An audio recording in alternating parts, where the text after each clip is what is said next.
Dear students, जैसा कि आपका कक्षा 7 में पाठ नंबर 2 स्वास्थ्य चल रहा है। स्वास्थ्य में थी आपकी सार्वजनिक स्वास्थ्य और निजी स्वास्थ्य।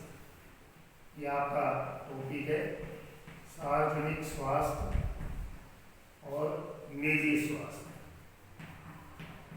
देखिए, सार्वजनिक स्वास्थ्य है क्या? जैसे गवर्नमेंट हॉस्पिटल्स हैं, इनका जो संचालन है किया जाता है सरकार के द्वारा, ये सार्वजनिक स्वास्थ्य में आते हैं। और निजी हॉस्पिटल में जिसका मालिक कोई 1, 2, 4 मिलकर या पार्टनरशिप में 5-4 हो सकते हैं, ये है निजी स्वास्थ्य। तो हम देखेंगे कि सार्वजनिक स्वास्थ्य और स्वास्थ्य केंद्र हैं, इनमें श्रृंखला है जो सरकार के द्वारा चलाई जाती है।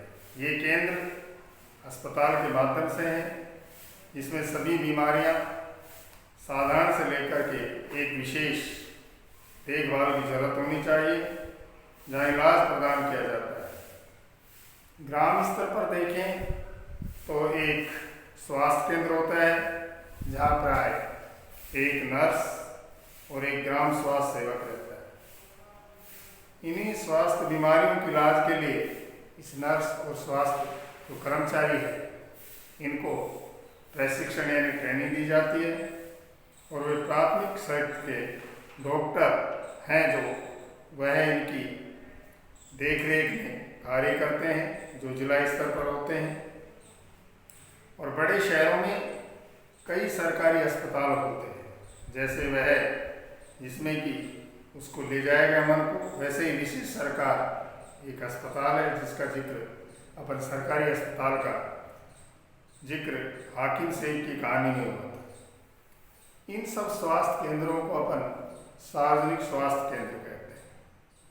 सरकार ने सभी नागरिकों को स्वास्थ्य सेवाएं प्रदान करने का जो वचनबद्धता है उसे पूरा करने के लिए अस्पताल और स्वास्थ्य केंद्र स्थापित किए हैं।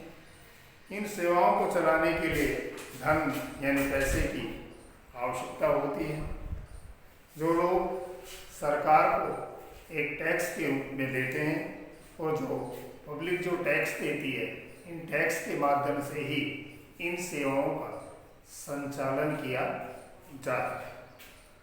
इसलिए ये सुविधाएं सार्वजनिक हैं सबके लिए। सार्वजनिक स्वास्थ्य व्यवस्था एक महत्वपूर्ण पहलू है। इसका उद्देश्य एक अच्छी स्वास्थ्य सेवा निःशुल्क या बहुत कम कीमत पर देना है, जिससे गरीब लोग भी इसमें इलाज करा सकें। और स्वास्थ्य सेवा का एक महत्वपूर्ण कार्य है, कुछ बीमारियां हैं जैसे टीबी, मलेरिया, पीलिया, दस्त, चिकनगुनिया आदि को यह फैलने से रोकता है। इसकी व्यवस्था सरकार को करती है, जो लोगों के सहयोग से चलती है। अब देखिए, हमें सरकार को कर क्यों देना चाहिए? देखिए, जो इनकम टैक्स या आयकर दिया जाता है, उससे क्या क्या फायदा होता है, क्या क्या सरकारी संस्थाएं चलती है, स्टाफ को वेतन, हॉस्पिटल आदि पर यह खर्च होता है। सरकार कर से प्राप्त धन का उपयोग विभिन्न प्रकार की जो सार्वजनिक सेवाएं हैं उनको मुहैया करवाने में खर्च करती है, जिसमें सभी नागरिकों का एक फायदा होता है। जैसे प्रतिरक्षा है, पुलिस है, न्यायिक व्यवस्था है, राजमार्ग मीन्स रोड है, इत्यादि कुछ सेवाओं से सभी नागरिकों को लाभ होता है। अन्यथा इन सेवाओं की व्यवस्था शुभ नागरिक नहीं कर सकते। करों से ही कुछ विकासात्मक कार्यक्रम और कुछ सेवाएं उपलब्ध होती हैं, जिनमें है जैसे शिक्षा है, स्वास्थ्य है, रोजगार है, सामाजिक कल्याण है, व्यावसायिक प्रशिक्षण है आदि। इनसे जरूरत नागरिकों को लाभ मिलते हैं। और करों से प्राप्त धन का उपयोग कुछ प्राकृतिक आपदाओं जैसे बाढ़, भूकंप, सुनामी आदि मामलों में राहत और पुनर्वास के लिए किया जाता है। अंतरिक्ष, परमाणु और प्रक्षेपास्त्रों से संबंधित कार्यक्रम को भी करों के द्वारा प्राप्त राजस्व से चलाया जाता है। सरकार खासतौर से गरीबों को कुछ सेवाएं प्रदान करती है जो वे बाजार से नहीं खरीद पाते। इसका एक उदाहरण है स्वास्थ्य संबंधी सेवा। क्या आप इस उदाहरण को देख सकते हैं? तो इस प्रकार से उदाहरण के लिए जैसे स्वास्थ्य संबंधित बताया है, मच्छरों को पैदा होने से बचने के लिए हमें अपने कूलरों को 2-4 दिन में नियमित साफ करना चाहिए और घरों की छत पर इकट्ठा होने वाला वर्षा का पानी उसे भी निकालते रहना चाहिए। हमारे संविधान के अनुसार लोगों के हित को सुनिश्चित करना और सबको स्वास्थ्य सेवा प्रदान करना हमारी सरकार का एक प्राथमिक कर्तव्य है। सरकार को हर व्यक्ति के जीवन के अधिकार की रक्षा करना का अधिकार है। हर व्यक्ति के अधिकार जीवन की रक्षा करें। अदालत ने कहा जब उसने मुकदमा किया हाकिम शेख ने, और जिन कठिनाइयों से उसको गुजरना पड़ा उसमें उनकी जान भी जा सकती। यदि कोई अस्पताल समय पर व्यक्ति को इलाज नहीं प्रदान करता है तो इसका तात्पर्य उस व्यक्ति का जीवन खतरे में पड़ सकता है। अदालत ने यह भी कहा कि यह सरकार का कर्तव्य है कि वह मरीजों की स्वास्थ्य सेवाएं प्रदान करे, जिसमें आकस्मिक अचानक इलाज इमरजेंसी की सुविधा भी सम्मिलित है। अस्पताल और उनके स्वास्थ्य संबंधी जो कर्मचारी हैं उनको आवश्यक इलाज प्रदान करने की जिम्मेदारी पूरी करनी चाहिए। और कई सरकारी अस्पतालों ने हाकिम शेख का इलाज करने से मना कर दिया। इसलिए अदालत ने राज्य सरकार को निर्देश दिया कि हाकिम शेख द्वारा इलाज पर जो खर्च हुआ है उसका भुगतान सरकार। अब आती निजी स्वास्थ्य सेवाएं। ऐसी सेवाएं जिसकी एक निजी व्यक्ति, संस्था या समूह के द्वारा चलाई जाती है, जैसे प्राइवेट हॉस्पिटल या निजी अस्पताल। हमारे देश में कई तरह की निजी व्यवस्थाएं पाई जाती हैं।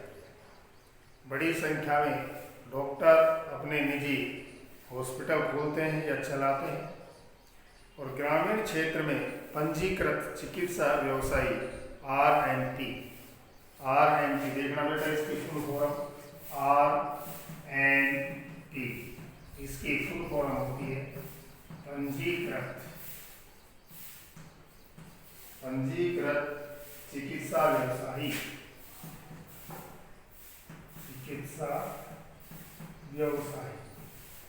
परीक्षा की दृष्टि से ध्यान रखना, RMP लोग होते हैं जो गांव में होते हैं, जो दुकान खोल करके बैठे हुए होते हैं स्वास्थ्य की, वो उसको कहते हैं पंजीकृत चिकित्सा व्यवसाय हिंदी में, और अंग्रेजी में कहते हैं इसको RMP।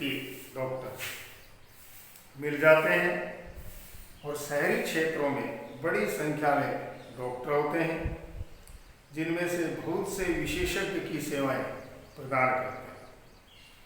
निजी रूप से जो चलाए जा रहे पर्सनल हॉस्पिटल या कुछ नर्सिंग होम भी होते हैं।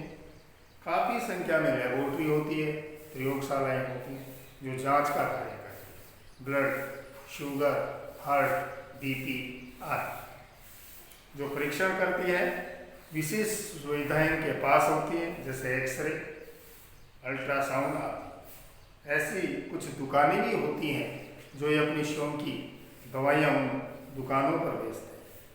जैसा कि इनके नाम से ज्ञात होता है, निजी स्वास्थ्य सेवाओं पर, जो निजी स्वास्थ्य सेवाएं हैं इन पर सरकार का स्वामित्व अथवा नियंत्रण नहीं होता। सार्वजनिक स्वास्थ्य जो कि गवर्नमेंट जिनका संचालन करती है, सेवाओं के जो विपरीत इन निजी स्वास्थ्य सेवाओं में मरीजों को हर सेवा के लिए बहुत धन खर्च करना पड़ता है। ये निजी स्वास्थ्य सेवाएं होती बेटा बहुत खर्चीली होती। आज हम निजी स्वास्थ्य सेवाएं चारों तरफ अपने देखते हैं और अब ये बड़ी बड़ी कंपनियां, जो बड़ी बड़ी कंपनी हैं वो भी हॉस्पिटल चलाती हैं।